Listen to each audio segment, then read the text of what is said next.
নতুনদের জন্য pant system salwar cutting tips. 2 হাত বহরের 2 গজ 4 গ্রা পরিমাণ কাপড় নিয়েছি 37 ইঞ্চি লম্বা এই প্যান্ট সিস্টেম সালোয়ার কাটিং করার জন্য। প্রথমে কাপড়টা 2 ভাঁজ 4 পার্ট করে নিতে হবে। আটকানো সাইডটা নিজের দিকে রাখতে হবে, খোলা সাইডটা বাইরের দিকে রাখতে হবে এবং লম্বার খোলা সাইড থেকে মার্জিন শুরু করতে হবে।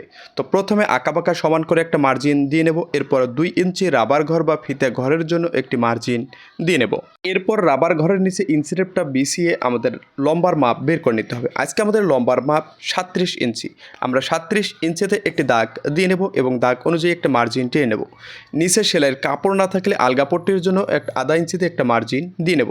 এরপর আবারও রাবার ঘরের নিচে ইঞ্চিটেপটা বসিয়ে হাইয়ের মাপ বের করতে হবে। হাইয়ের মাপ বের করতে হবে লম্বার 3 ভাগের 1 ভাগ যোগ 2 ইঞ্চি বেশি। 37কে 3টা ভাগে ভাগ করলে হবে 12.5 ইঞ্চি।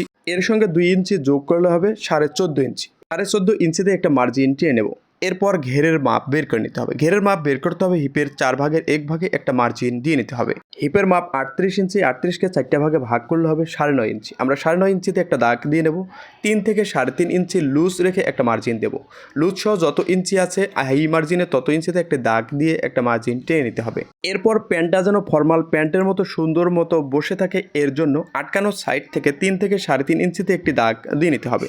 এরপর স্কেল এই নিয়মে বসিয়ে একটা মার্জিন টেনে নিতে হবে। এরপর আধা ইঞ্চি সেলাইয়ের কাপড় রেখে আরেকটা মার্জিন দিয়ে নিতে হবে।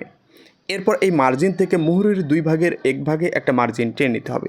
মুহুরির মাপ 12 ইঞ্চি। 12 2 ভাগের 1 ভাগ 6 ইঞ্চি। 6 ইঞ্চিতে একটা মার্জিন টেনে নেব। এই শেপ দেওয়ার জন্য 1 ইঞ্চি বাইরের দিকে একটা মার্জিন দিয়ে নেব এবং স্কেল বসিয়ে এই নিয়মে সুন্দর করে একটা মার্জিন টেনে নেব।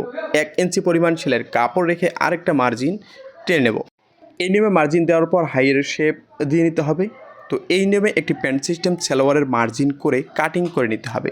তো আপনি যদি আমার এই পেজে নতুন হয়ে থাকেন তো পরবর্তী ভিডিওগুলো দেখার জন্য অবশ্যই পেজটা ফলো করে সাথে থাকুন। আর যদি ইউটিউব চ্যানেল থেকে দেখে থাকেন অবশ্যই চ্যানেলটি সাবস্ক্রাইব করে সাথেই থাকবেন এবং ভিডিওতে কোথাও বুঝতে সমস্যা হলে অবশ্যই কমেন্ট করে জানিয়ে দেবেন। সে বিষয়টি আরও ভালোভাবে বোঝানোর চেষ্টা করব ইনশাআল্লাহ। এই নিয়মে বডিটা কাটিং করে নেওয়ার পর মুহুরিতে আলগা পট্টি ব্যবহার করব। তো আলগা পট্টিটা কাটিং করে নিতে হবে 3 থেকে 3.5 ইঞ্চি চওড়া এবং লম্বা পায়ের মুহুরির সমান এভাবে বসিয়ে কাটিং করে নেব। তো ভিডিওটি ভালো লাগলে বা উপকারে আসলে অবশ্যই শেয়ার করবেন। ধন্যবাদ।